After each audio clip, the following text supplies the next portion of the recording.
So, little disclaimer here. This is all just a conclusion of gathered information that has been crunched down by my personal perspective. I don't expect everyone to run with my train of thought, and I would be interested to know what others think about the lore that we have on hand. With that, let's just take everything with a grain of salt and have some fun, yeah?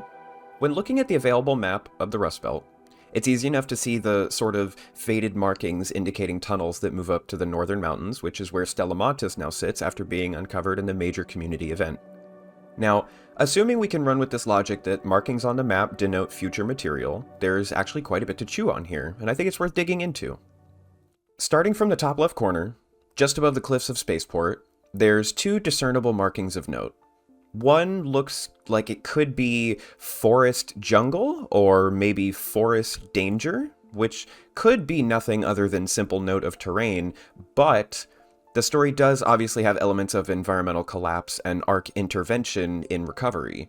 More on that when I get to talking about Bluegate. The second one looks to be more important, maybe the twins or the trains.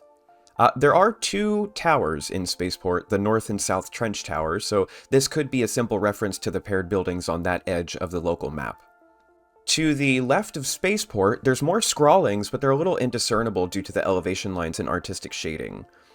Down to the south, there is a mark of a large arc figure here as well, maybe a baron. Just above Buried City, there's a curved arrow pointing off to a skull and crossbones in a lonely little spot on the map here. Looking just beneath the actual nameplate, there is a marking to denote a highway tunnel that seems to be one of the main transit entrances. My thought is the skull denotes an obviously deadly location, but since there's no coloration to the area like with the other discernible locations, it would likely be something akin to Stella Montis, if it were anything. Funny enough, off in the sea, there are ships and what look to be rodents, potentially, which I don't really feel inclined to think is anything of major note in this regard, but I won't rule it out entirely. There is another distorted skull that seems to be scrawled near the southern portion of the highway, which somewhat lessens my belief that the northern skull and arrow are of any importance.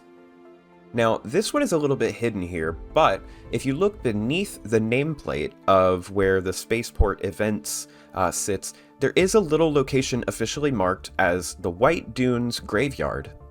Now, this seems to be a direct correlation to an older version of the Rust Belt that appeared to mark a playable area here with a question mark.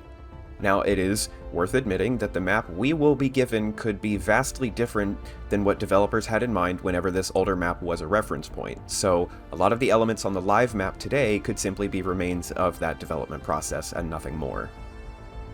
There are other bits of map with coloration around here like the playable areas, but they look a bit too spaced apart to be anything of major note. Beneath the Big Bulls area, there's small marks of what I think could be satellites, and a mark to denote radiation just beneath an expansive crater. There are some dense bits of coloration just to the right of these craters, but it's hard to discern if it's enough to be a location of major note. Still interesting markings nonetheless.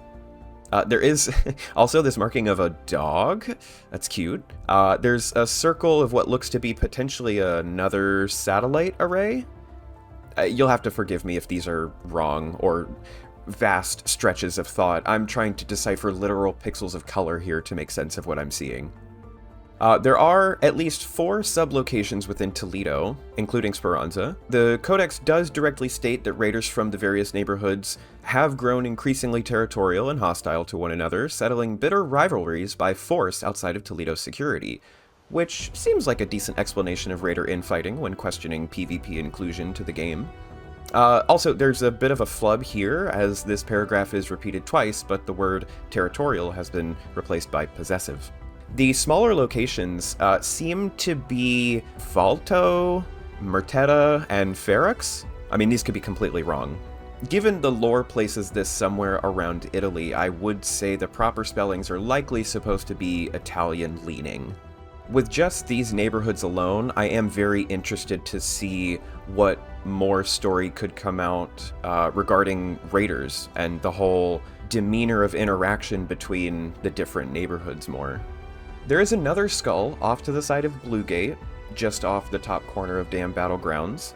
which is a third indication that the first mark above Buried City might simply be a negligible artistic choice.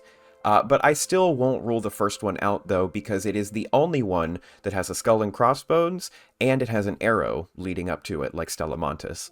Now, there is a small marking of a figure leaving Blue Gate along a trail of what seems to be footsteps, leading down to the Decimaire area, outside of the Rust Belt Ridge, where a collection of drawn faces are visible. This likely seems to be a reference to Blue Gate nomads, which is explained after completing a quest for Shawnee as a group of unknown survivors that were involved in bringing down an Ark deforester. There's also a large whale marked here, but it's far from the sea, so I think it's just added fluff. Speaking of the sea, there is this rather large marking of what I assume to be someone akin to Poseidon, blowing heavy winds across the coast.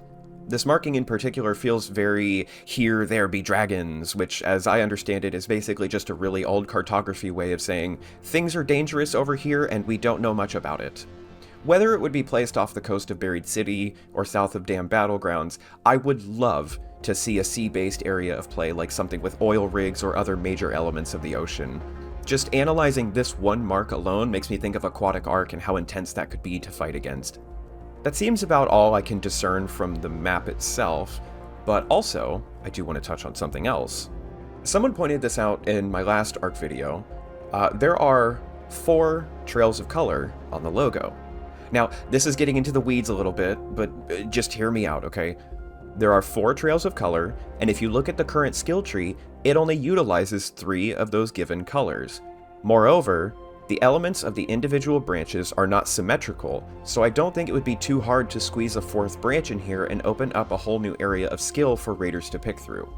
Now, I can't even begin to speculate what a 4th branch would entail because I feel like the existing layout has quite a bit of overlap or like cross-branching.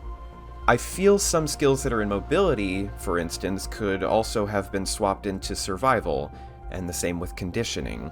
As an inverse, I feel like some skills in survival could also be swapped over into conditioning or mobility instead. With this feeling, it's hard to try to pin down where another branch could go. I'm definitely into the idea that the blue line could be a good future indicator, but I think I'll sit back and wait to see what happens.